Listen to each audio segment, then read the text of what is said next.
Hi, hello, నమస్తే. నేను మీ అడప వినీత్. ఈరోజు నేను చెప్పే పాడ్కాస్ట్ బాగా తన రచనలు, తన పుస్తకాలు, అలాగే తన తత్వంతో గొప్ప గొప్ప మేధావులను సైతం ఆశ్చర్యపరిచేలా తనకున్న ఆధునిక భావనలతో తనతో చుట్టూ ఉన్న సమాజాన్ని ఎంతో కొంత మేల్కొల్పాలనే సంకల్పంతో ఆడవాళ్ళ పట్ల తనకున్న గౌరవ మర్యాదలతో, అలాగే వాళ్ళకి లేని స్వేచ్ఛ గురించి స్వేచ్ఛ కల్పించేలా తను రాసిన మాటలు మనల్ని ఎంతో మేల్కొల్పుతాయని చెప్పాలి. అతను ఎవరో కాదు, నా తెలుగు రచయితల్లో గొప్ప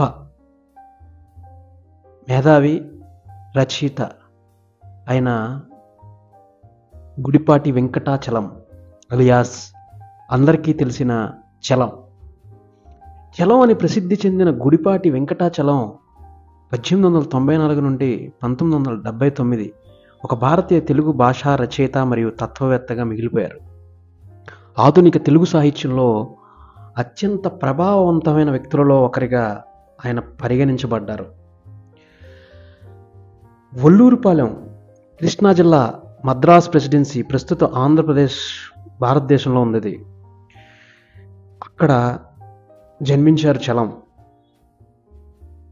తన వయసు 84 సంవత్సరాలు ఉన్నప్పుడు అరుణాచలంలో చనిపోయారు ఆయన.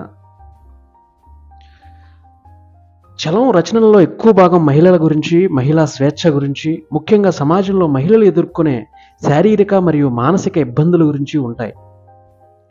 చలం రచనలు మహిళలు ఈ సమస్యలను ఎలా ఎదుర్కోవాలని ఆయన నమ్ముతారో చర్చించి రచించారు. ఆయన రచనలు తెలుగు సాహిత్య ప్రపంచంలో ఆయనకు ఒక అసూయపడే స్థానాన్ని సంపాదించి పెట్టింది అనడంలో అతిశయోక్తి కాదు. ఒక విలక్షణమైన శైలిని కలిగి ఉంటాయి ఆయన రచనలు. చలం రచనలను ఆయన సమకాలీకులు ప్రశంసిస్తారు, విమర్శిస్తారు, ఆలోచిస్తారు. మరియు ప్రస్తుత తరం రచయితల్లో నాలాంటి వాళ్ళు కూడా ఆలోచించి వాటిని చూస్తూ పెరిగాం కాబట్టి ఆ ప్రభావాన్ని సమాజం మీద ఎంతో కొలత చూపించేలా ఆయన రచనలు ఉంటాయంటే చలం ఎంత గొప్ప రచయితో మనం తెలుసుకోవాలి, ఈ తరానికి తెలియచేయాలనేదే నా ఈ పాడ్కాస్ట్. చలం జీవితం చాలా సామాన్యమైన జీవితం. చలం బాల్యం గురించి మనం తెలుసుకుంటే 1972లో ఆయన రాసిన చలం అనే ఆత్మకథలో ఉంటాయి, వీలుంటే చదవండి. అందులో తన తండ్రి నుండి తాను ఎలా దెబ్బలు తిన్నాడో, తన తల్లిదండ్రుల ఇంట్లో అంటే తెనాలిలో ఎలా నివసించిందో, కృష్ణా జిల్లాలోని ఒల్లూరుపాలెంకు చెందిన తన భర్తతో వివాహం చేసుకుని కుటుంబాన్ని ప్రారంభించిన తర్వాత కూడా ఆ స్త్రీ అంటే తన తల్లి అవమానాలను ఎదుర్కోవాల్సి ఎలా వచ్చింది అనేది స్పష్టంగా ప్రస్తావిస్తాడు, మొహమాటం లేకుండా.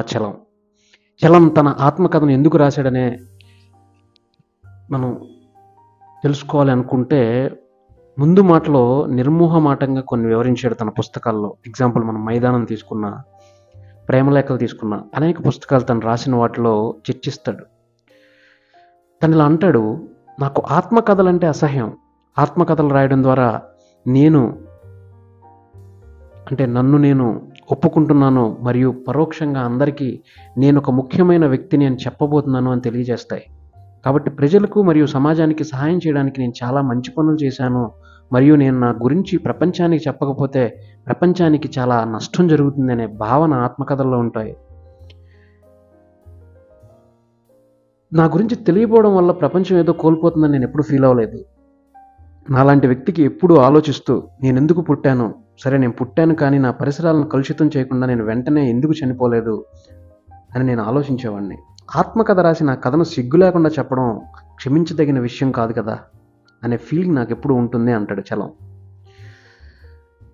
గుడిపాటి వెంకటచలం భారతదేశంలోని చాలా మారుమూల పల్లెలో జన్మించినా కూడా తన ప్రభావం భారతదేశ తత్వవేత్తలు రచయితల్లో చాలా బలంగా ఉందని నేను విశ్వసిస్తాను.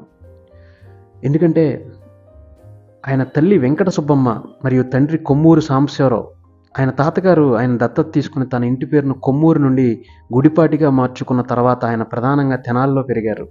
ఆయన హిందూ ఆచారాలను ఆచరించే ఆసక్తి గల వ్యక్తి మరియు హిందూ ఇతిహాసాలు మరియు హిందూ సిద్ధాంత బోధనలు సమగ్రంగా అధ్యయనం చేయడానికి తనను తాను అంకితం చేసుకున్నాడు. ఆయన తండ్రి తన తల్లిని దుర్వినియోగం చేసిన విధానం ఆయన చిన్నప్పటి నుంచి మనసుపై చెరిగిన ముద్ర వేసింది. దీంతో పాటు ఆయన సోదరి వెంకటరమణమ్మ బలవంతంగా పెద్దలు కుదిర్చిన వివాహం కూడా చేసుకోవడం ఆయనను సమాజంలో మహిళలు ఎదుర్కొంటున్న ఇబ్బందులపై దృష్టి పెట్టేలా చేసింది. అప్పటి నుంచి చలం మానసికంగా చాలా ఇబ్బందికరమైన వాతావరణంలో సమాజంలో అవమానాలను ఎదుర్కొంటూ ముందుకెళ్తున్న మహిళల గురించి రీసెర్చ్ చేయడం మొదలుపెట్టాడు. ఫస్ట్ తన ఇంట్లోనే తను స్టార్ట్ చేశాడు. ముందు ఇల్లు చక్కదిద్దాలని కోరుకున్నాడు, తర్వాత వీధిలోకి ఎంటర్ అవ్వాలనుకున్నాడు. చలం 1911లో పిఠాపురం మహారాజా కళాశాలలో చేరాడు. ఆ సమయంలో ఆంధ్రప్రదేశ్లో సామాజిక సంస్కర్త మరియు బ్రహ్మ సమాజ స్థాపకుడు రఘుపతి వెంకటరత్నం నాయుడు ప్రబోధాలకు ఆకర్షితుడయ్యాడు. చలం తన బ్యాచిలర్ ఆఫ్ ఆర్ట్స్ డిగ్రీ చదవడానికి చెన్నై వెళ్ళాడు. కళాశాలలో చేరే ముందు అతన్ని చిట్టి చెన్నైలో ఉన్న సమయంలో అతను తన భార్యను విద్య కోసం ఒక కాన్వెంట్లో చేర్పించాడు మరియు ఆమెను తన సైకిల్పై పాఠశాలలో దింపేవాడు. చలం యజ్ఞోపవీతం ధరించడం మానేసి తన ఆహారంలో మాంసాహారాన్ని చేర్చుకోవడం ప్రారంభించాడు. బ్రాహ్మణులు కఠినమైన శాకాహారులు. అతను ఇన్ని కులాల సభ్యులతో కలిసిపోయాడు. ఇది అతని బంధువులను మరియు ముఖ్యంగా అతని మామగారిని కోపగించింది. అతను తన ఇంట్లోకి రాకుండా బహిష్కరించారు. ఆ సమయం చలం భార్య వయస్సు కేవలం 13 సంవత్సరాలు. అతని అత్తగారు మరణించినప్పుడు చలం మరియు అతని స్నేహితులను అతని మామగారి ఇంట్లో అంత్యక్రియలకు అనుమతించలేదు మరియు బయట ఆహారం వడ్డించారు. ఇది చాలా అవమానంగా ఫీల్ అయ్యాడు చలం. మద్రాసులో చదువు పూర్తి చేసిన తర్వాత చలం కాకినాడలో ట్యూటర్గా ఉద్యోగంలో చేరి బ్రహ్మ సమాజ కార్యకలాపాల్లో పాల్గొనడం ప్రారంభించాడు. కరీంనగర్లో టీచర్గా పనిచేసిన ఆయన రాజమండ్రిలోని టీచర్స్ ట్రైనింగ్ కాలేజీలో ఉద్యోగంలో చేరారు. తర్వాత ఆయన స్కూల్ ఇన్స్పెక్టర్ అయ్యారు. చలం తన ప్రసిద్ధ పుస్తకం మ్యూజింగ్ తెలుగు భాషలో ఉంది, వీలుంటే చదవండి. 2005లో 5వ ముద్రణలో తన ఉద్యోగం గురించి క్రింద విధంగా రాశారు. నేను ఒక రాయిని, ప్రభుత్వానికి బానిసను, స్కూల్ ఇన్స్పెక్టర్ని మరియు ఉపాధ్యాయుల వంటి పేద ఎలుకలకు నేను పిల్లిని అని వ్యంగ్యంగా చెప్పారు. చలం కుమార్తె సౌరిస్ రమణ మహర్షి భక్తురాలు. విశాఖపట్నంలోని భీముల్లో ఆశ్రమాన్ని నిర్వహిస్తుంది ఇప్పటికీ. చలం నవలను తీసుకుంటే నాకు చాలా ఇష్టమైన మైదానం, అలాగే శశిరేఖ, దైవమిచ్చిన భార్య, జీవిత దర్శం, బ్రాహ్మణికం, వివాహం, అరుణ, అనసూయ, అమీనా, ఇలా అనేక నవలలు రాశారు. చిన్న కథలు సంకలనాలకు వస్తే అసూయ, ఆ రాత్రి, ప్రేమ పర్యవసనం, సత్యం శివం సుందరం, వేదాంతం, దోషగుణం, మాదిగ అమ్మాయి, మామగారి మర్యాద, ముక్కులు పీట, ముక్తి మార్గం, మోసం చేసిందా, యవ్వన నవ్వనం, రసపుత్రులు, రామభక్తుడు, రావణ దర్శనం, రెడ్డి గంగమ్మ, లాంఛం, లక్ష్మీదేవి, ఇలా అనేక రకమైన కథలు ఆయన రాశారు. దానిలో వెన్నెల తోటలు, ఒంటరితనం, సమంతకమణితో ఇంటర్వ్యూ, సినిమా సమయం, ఇలా అనేక కథలు మనకి గొప్పగా అనిపిస్తాయి. నాన్ ఫిక్షన్ కూడా చలం రాశారు. అలాగే మ్యూజింగ్స్, పాపం, ప్రేమలేఖలు, స్త్రీ, బిడ్డల శిక్ష, ఇలాంటివి ఆయన నాన్ ఫిక్షన్ రైటింగ్స్లో ఉంటాయి. ముఖ్యంగా ప్రేమలేఖలు నాకు చాలా ఇష్టమైన నాన్ ఫిక్షన్ రైటింగ్ అన్నమాట. మైదానం నవల కూడా కులం మరియు మతం అనే తేడా లేకుండా స్త్రీ పురుషుల మధ్య సంబంధాన్ని స్వేచ్ఛగా మరియు స్పష్టంగా వ్యక్తీకరించే విధానం ద్వారా పాఠకుడిపై చెరగని ముద్ర వేస్తుంది. వీలుంటే చదవడానికి ట్రై చేయండి. చలం చాలా గొప్ప తత్వశాస్త్రవేత్త. చలం తన కాలంలోని ప్రాథమిక సమాజ నిర్మాణాన్ని తీవ్రంగా విమర్శించాడు.